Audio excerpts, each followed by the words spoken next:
জুবিন দাই আমাক বহুত দিলে, কিন্তু জুবিন দাক আমি কি দিলো?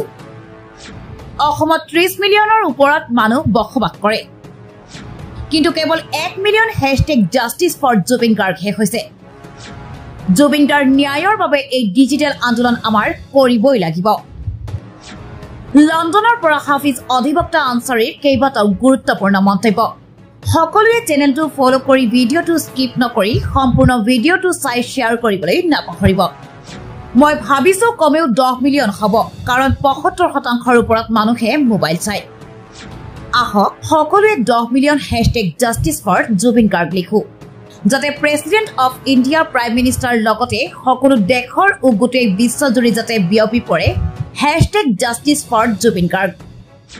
আমাৰ সকলোৰে দায়িত্ব ন্যায়ৰ বাবে দাবী কৰা, তেখেতৰ সপোন পূৰণ কৰা। আকৌ সকলোকে অনুৰোধ কৰিছো, জুবিন দাৰ ন্যায়ৰ বাবে সকলোৱে হেশটেগ জাষ্টিছ ফৰ জুবিন গাৰ্গ লিখিবই লাগিব। এইটো আমাৰ দায়িত্ব ও কৰ্তব্য, যাতে 20 মিলিয়ন কৰিব পাৰো। তেওঁ আমাক বহুত দি গ'ল, আমি কি দি আছো? ফিজিকেলি আন্দোলন কৰিব নোৱাৰিলেও ডিজিটেল আন্দোলনটো কৰিব পাৰিম। বিশ্বৰ সকলোৱে জানিব লাগিব জুবিন গাৰ্গ কোন আছিল আৰু তেওঁক অসমৰ মানুহে কিমান ভাল পাইছিল। আকৌ কৈছো, সকলোৱে ভিডিঅ'টো শ্বেয়াৰ কৰি আনক লিখাৰ সুযোগ কৰি দিব। শুনো আহক অসমৰ মুছলমান সন্তান লণ্ডনৰ অধিবক্তা আনচাৰীৰ মন্তব্য। News desk report N8 Assam.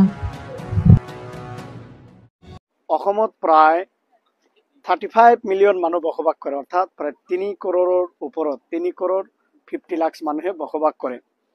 আমি সকলোৱে জেনজিয়ে আপোনাৰ নজোৱানসকলে তো আমাৰ দায়িত্ব জুবিনদাৰ সৃষ্টি, জুবিনদাৰ গান বা জুবিনদাৰ কথা বতৰা মিছন, তেখেতৰ কৰ্ম সকলোখিনি আমি জীয়াই ৰাখিব লাগিব। এই ক্ষেত্ৰত আপোনাৰ মোৰ সকলোৰে দায়িত্ব। এতিয়া জুবিনদাৰ যিটো ন্যায়ৰ বিষয় ডিজিটেল আন্দোলন চলি আছে hashtag justice for Zubeen Garg.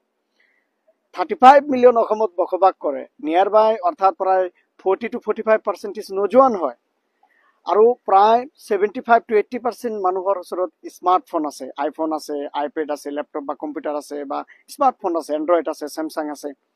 হেশটেগ justice for Zubeen গাৰ্গৰ আজি যি এসপ্তাহ ধৰি আন্দোলন চলি আছে মাত্ৰ 1 মিলিয়ন হৈছে, অৰ্থাৎ মাত্ৰ আপোনাৰ 10 লাখ, কিন্তু হ'ব লাগিছিল নিয়াৰ বাই 70 to 80 লাখ, অৰ্থাৎ নিয়াৰ বাই 10 মিলিয়ন হ'ব লাগিছিল, কিন্তু হোৱা নাই এতিয়ালৈকে।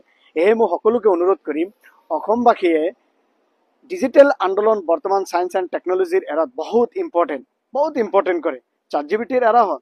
এয়ে জুবিনদাৰ ন্যায়ৰ কাৰণে আমি ডিজিটেল আন্দোলন ইয়ং নজোৱানে আমি কৰিবই লাগিব, যাতে president of India, prime minister, প্ৰতিজন মিনিষ্টাৰ, MP, MLA ভাৰতবৰ্ষৰ বাহিৰত য'তে পৃথিৱীৰ নৰ্থ আমেৰিকা হওক, south America, Africa, Australia, Japan হওক, এছিয়া হওক, আৰৱ মামালিক হওক, ইংলেণ্ড, আমেৰিকা য'তেই নহওক কিয় পৃথিৱীয়ে যাতে জানিব পাৰে। আৰু এইটো আপোনাৰ আৰু মোৰ দায়িত্ব তেখেতৰ ন্যায়ৰ কাৰণে দাবী কৰা আৰু তেখেতৰ সৃষ্টিৰাজি, তেখেতৰ কৰ্ম, তেখেতৰ মিছন প্ৰটেক্ট কৰা।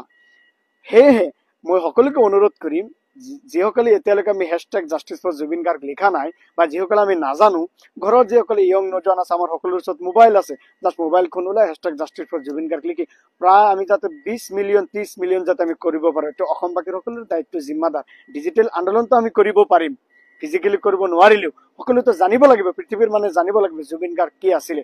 তেখেতে যেনেকৈ জীয়াই থকাৰ সময়তো ইতিহাস গঢ়ি গৈছে, মৃত্যুৰ পিছতো জাতি ধৰ্ম বৰ্ণ নিৰ্বিশেষে এটা প্লেটফৰ্মত থৈ গ'ল, ঠিক সেনেকৈ এইটো আপোনাৰ আৰু আমাৰ দায়িত্ব। তেখেতৰ সৃষ্টি, তেখেতৰ মিছন, তেখেতৰ কথা বতৰা জীয়াই ৰখাৰ কাৰণে আমাৰ দায়িত্ব। সেয়ে আহক আমি সকলোৱে ডিজিটেল আন্দোলন কৰি আমি তেখেতৰ সৃষ্টিৰাজি আমি জীৱিত ৰাখোঁ। Be happy, stay happy, hashtag justice for Zubeen Garg. Thank you very much.